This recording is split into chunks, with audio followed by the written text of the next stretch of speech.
Hey guys, what is up? Ray Mage here, doing another World of Tanks 360 review. Today we're going to be covering the German Panther.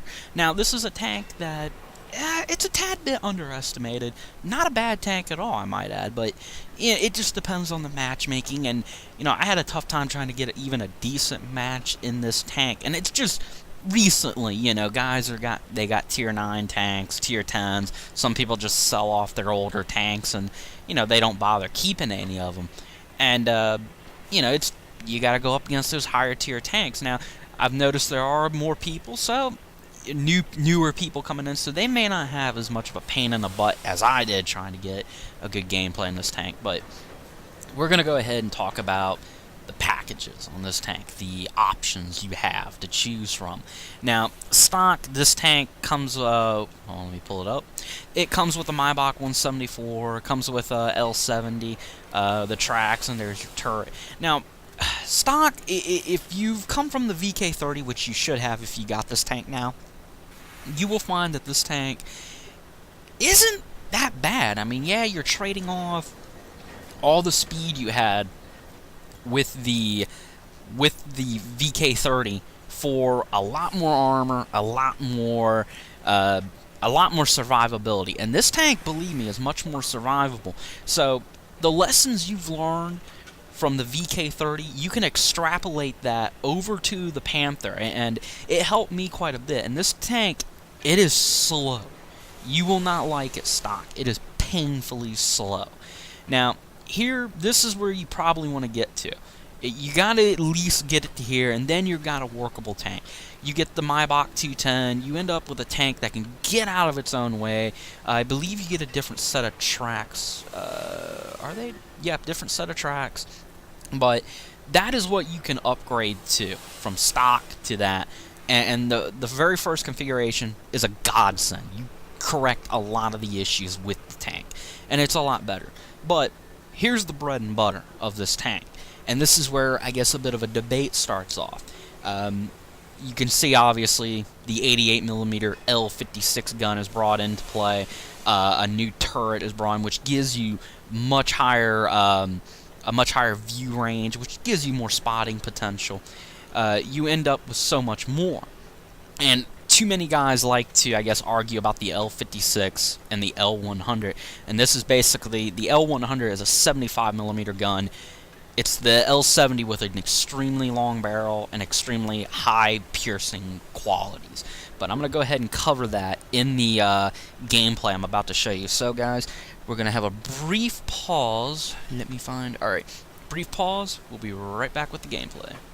Okay, guys, here is the gameplay I was telling you guys about. This is on mines, and it's a standard battle. Now, like I was talking about just a second ago, the debate you're going to have, or the debate you're going to see kick off when it comes to the Panther, is typically it's going to be about whether you go with the 88 or the L100 75mm gun. As you can see, I go with the L100. I think you're getting a better bang for your buck.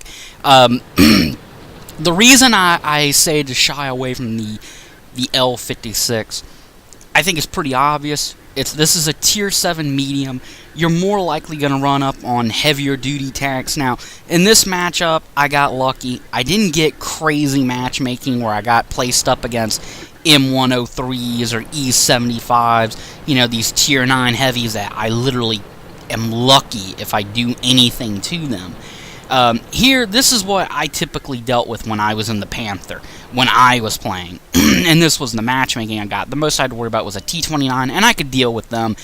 You can punch through the frontal armor of a T29 in this thing, so that's a cool thing.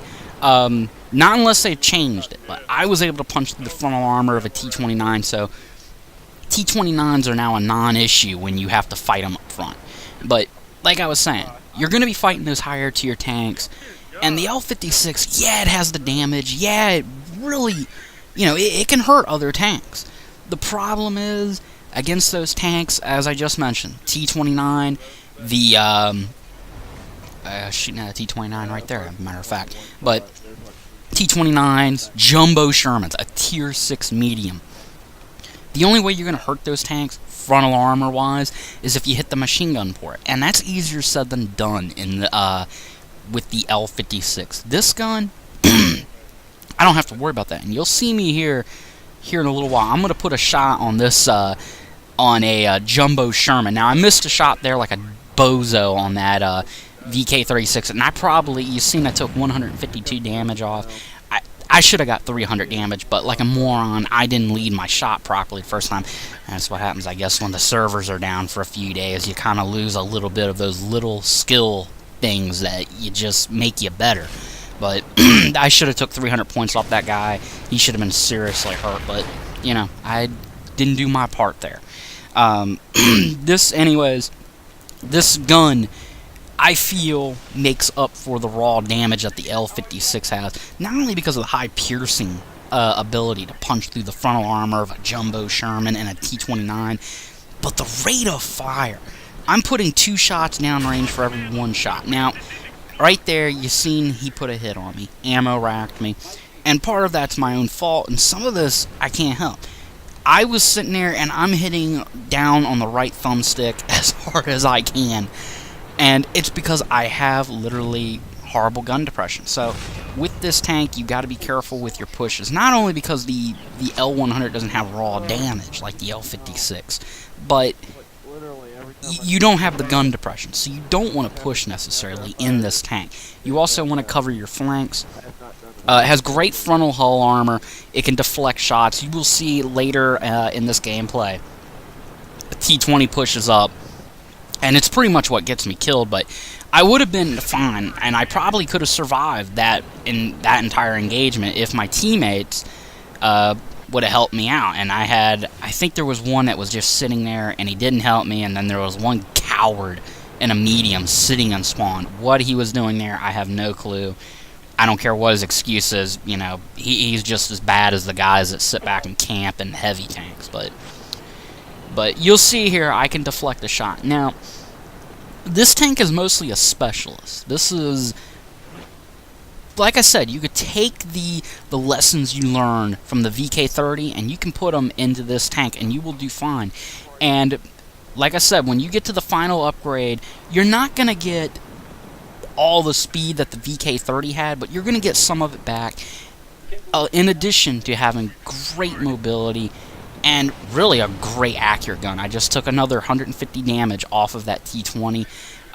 This is a very accurate gun, and you know, you're going to have matches, and this was just one of those matches where it didn't play out. It was a bit of a rough match, and this was mild compared to what I used to have in this tank. I used to have outstanding games where I could get 1,000 plus damage points because I could catch people out in the middle, and this was a nice spot to do it at. Sometimes I really don't push up. It ain't worth it going in the middle, and here I knew this Wolverine was coming up, but I knew he was hurt because he wanted to take a chance. Now this is where I pretty much get laid out. Now I deflected that shot. Now I don't know, I don't think that T-20 has a 90mm. He may have the 76, but just took 150 damage off of him. I took a whack, and as you notice, all these hits I'm taking, they're not hurting me. I mean, this tank can take a hit, unlike the VK30. It can survive. So, this is a tough tank. You will like it. Just play as a sniper, and every once in a while take advantage of that frontal hull armor. You can bounce a shot. It's sloped after all. Anyways, guys, this is coming to an end. I will do another review. I think I'll do the VK36, and maybe a live comm in a few days. Anyways, guys, catch you later. Peace out.